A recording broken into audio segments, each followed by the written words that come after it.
Saya akan membacakan cerpen yang berjudul Laut Tak Meminjam, Ia Mencuri. Bagi saya, tak masalah ia meminjam gaun malam atau kebaya avati atau celana capri saya, asalkan bukan kaos putih ini.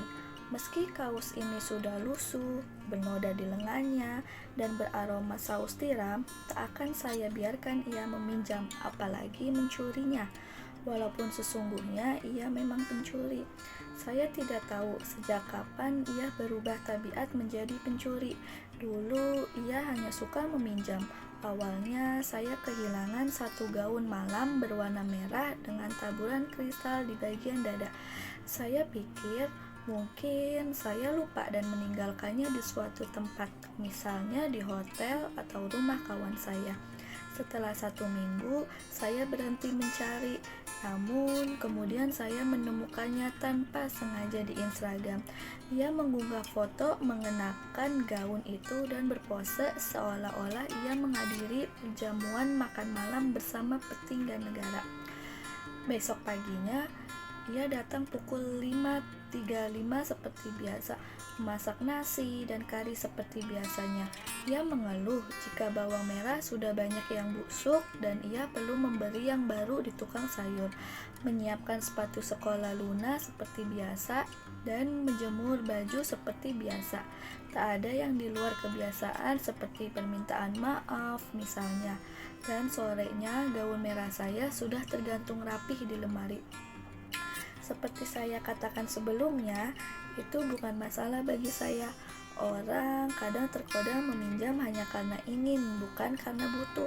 Saya malah jatuh kasihan kepadanya, karena ia ingin sesuatu yang tak bisa ia raih. Malamnya, gaun itu saya buang ke tempat sampah. Tak hanya masalah meminjam, saya juga tak pernah mempermasalahkan ketika itu berbohong di luar sana.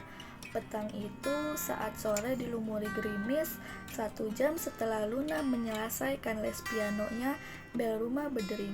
Seorang lelaki muda dengan cetak lembaga kurus, bahasa Inggris, dan sepatu kot hitam berdiri di depan pintu dan membuat genangan air di terasnya. "Alexandra ada?" Suaranya terdengar angkuh. Tak ada yang bernama Alexandra di rumah ini. Namun melihat jaket yang dikenakan lelaki itu, saya jadi mafhum. Satu-satunya orang yang kursus di sana adalah Ekarani Kusumaningrum. Namun saya tidak suka menyebut namanya, cukup saya sebut ia saja. Ia anak yang malang, dan dengan kursus bahasa mungkin bisa mengurangi kemalangannya. Dia tidak ada, sedang keluar. Saya tak tega mengatakan kalau ia sudah pulang ke rumah mungilnya di tepi sungai beraroma limbah pabrik yang diisi 13 orang. Setiap manusia pernah berdusta, dan karena berdusta, jadilah ia manusia. Lelaki itu memindai daster longgar yang Sana kenakan. "Oh, ya sudah, Bi. Sampaikan kalau tadi Erik mampir." Setelah itu, ia segera menghilang di balik hujan yang menderas. Esoknya, ia datang pagi seperti biasa, memasak nasi seperti biasa, dan menyiapkan seragam Luna seperti biasa. Pesan dari lelaki yang kehujanan itu tidak saya sampaikan. Untuk apa? Itu akan membuatnya malu, dipermalukan oleh kedustaannya sendiri. Dulu ia tak pernah berdusta. Saya masih ingat kala itu datang 5 tahun yang lalu, kaos kuning lusuh, bergambang lambai pantai kebalap biawak, membalut tubuh pucat yang kurus dan gemetar, membuatnya tak jauh berbeda dengan anak kucing yang kehujanan di bulan Juli. Saat itu usianya 15 tahun. Tanpa seberit pun dusta, ia menceritakan kalau ia harus bekerja. Jika tidak, ia akan dinikahkan dengan teguluk dusun sebelah. Kata ayahnya, daripada ia menghabiskan beras di rumah, lebih baik menghabiskan nasi di rumah mertuanya. 2 dari 11 adiknya terkenang busung lapar. Ayahnya berkukuh, Tuhan menyukai manusia yang beranak pianak dan mengutuk mereka yang membatasi punya anak. Itulah kenapa ayahnya melabrak bidan desa yang menganjurkan istrinya pasangan spiral, tapi menerima utang bantuan bagi 2 anaknya yang menderita gizi buruk. Sekarang, selain lian meminjam barang, ia mahir berdusta. Mungkin karena saya tidak pernah menegur. maka ia merasa aman.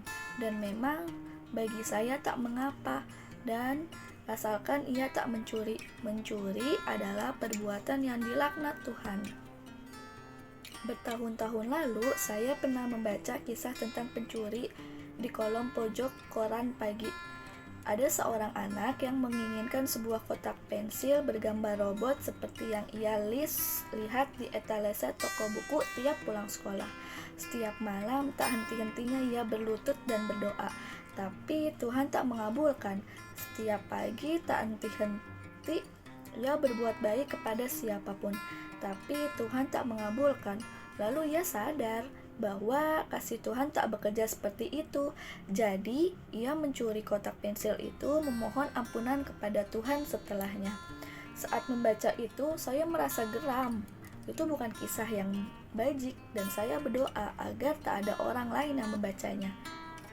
Namun, doa saya tak terkabul, karena saat itu, di setiap teras rumah, orang-orang tentu sudah membacanya sambil menyesap kopi. Seharusnya koran berisi berita-berita yang baik dan takut kepada Tuhan. Lagi pula, Tuhan menganjurkan agar kita berbuat baik, salah satunya dengan ringan hati meminjamkan barang. Maka, saya tak mempermasalahkan ketika ia meminjam gaun saya, sepatu saya, atau suami saya. Saya tahu kadang mereka bermalam diam-diam di hotel pinggir kota setelah sebelumnya suami saya menelpon kalau ia harus lembur untuk mengerjakan laporan. Selain gadis itu hanya meminjam dan mengembalikan sesudahnya, tak masalah bagi saya. Suami saya tetap pulang ke rumah dan gaun saya kembali ke dalam lemari, seperti halnya meminjamkan bulan kepada pagi. Malamnya bulan kembali bersinar, saya akan menutup mata dan semua akan baik-baik saja. Namun seperti biasa, barang-barang yang ia pinjam saya masukkan kantong plastik, lalu saya buang ke keranjang sampah. Sayangnya, saya tidak bisa melakukan hal yang sama kepada suami saya. Saya masih membutuhkannya. Jika tidak, Luna tak akan bisa berlatih piano lagi, atau belajar di sekolah internasional lagi, atau khusus berkuda lagi. Jadi, selama ia dikembalikan ke rumah, bagi saya tak masalah. Namun, sebagai bajunya yang pernah dipinjamkan, saya tidak membayangkan diri saya mengenakannya lagi. Hanya dengan memikirkan, perut saya bergejolak dan kulit saya gatal-gatal. Saya tidak bisa menyentuh atau disentuh barang yang sudah dipinjam. Akhirnya suami saya menyadari dan bertanya kepada akhir-akhir ini saya gatal-gatal seperti kumat, kata saya. Mungkin karena stres, dokter kulit memang mengatakan bahwa gatal-gatal di kaki saya itu psoriasis yang dipicu oleh banyaknya pikiran. Semakin lama, ruam itu semakin luas saja. Apalagi jika suami saya pulang tengah malam atau sering dinas di luar. Dengan prihatin, suami saya menyarankan agar saya banyak istirahat dan tidak terlalu banyak pikiran macam-macam. Mungkin kamu butuh teman. Minta saja Eka menginap di rumah kita, tak perlu pulang pergi seperti biasa, kata dia memberi usul dari kolan barik. Pagi ini di meja makan, saya tahu mungkin maksudnya agar dia bisa dipinjamkan kapan saja. Namun rupanya gadis itu tahu, meminjam tak sama dengan memiliki. Ia tak memiliki hak-hak sebagai pemilik. Ia seperti anak laki-laki yang menginginkan kotak pensil bergambar robot dan tidak puas hanya memandanginya dari balik kaca. Ia ingin memiliki, dan ia tahu jika ia benar-benar menginginkan, ia harus mencuri. Malam itu suami saya meredupkan lampu kamar lalu memandang mata saya lekat-lekat. Aku tahu kamu pasti lelah mengurusi hingga gatal-gatalmu kambuh. Mungkin kamu butuh orang lain untuk membantu mengurusku. Eka akan membantumu. Lagi pula Tuhan menjanjikan surat bagi istrinya yang rela berbagi. Dan aku tahu kamu adalah wanita yang baik. Saya tidak menjawab, tidak mampu. Bagaimana bisa saya menentang apa yang diizinkan Tuhan? Saya masih terdiam selama bermenit-menit yang terasa selamanya, dan ia pun menganggap itu sebagai persetujuan. Mereka menikah di bulan Juli yang gerimis. Walau matahari bersinar cerah, saya duduk di sana, tepat di sebelah suami saya. Saya memberikan pelukan kepada keduanya setelah akad selesai diucapkan. Tak masalah bagi saya menghirup aroma mawar di ruangan itu, asalkan esok Luna masih bisa les piano atau bahasa atau berkuda. Namun setelahnya saya butuh waktu sebentar untuk menyendiri. Hanya saya dan kaus putih yang bernoda di lengan dan beraroma saus tiram. Ini adalah kaus suami saya saat ia belum pernah dipinjam. Dulu jika ia sedang tugas luar dan kami harus lama terpisah, saya menyimpan satu kaus yang jenuh dengan aroma seperti saus tiram. Kaus putih itu seperti memahami saya dan mengajak saya berpelisir ke selatan, ke laut bebas. Saat kami datang, aroma laut segera menyapa seperti kawan lama. Sepenjanjut mata hanya ada di biru di atas dan di biru di bawah. Kaus putih itu menggenggam tangan saya dan mengajak saya menari di semesta biru tanpa batas. Biru yang pekat memeluk saya, membawa saya pergi batas langit dan samudra.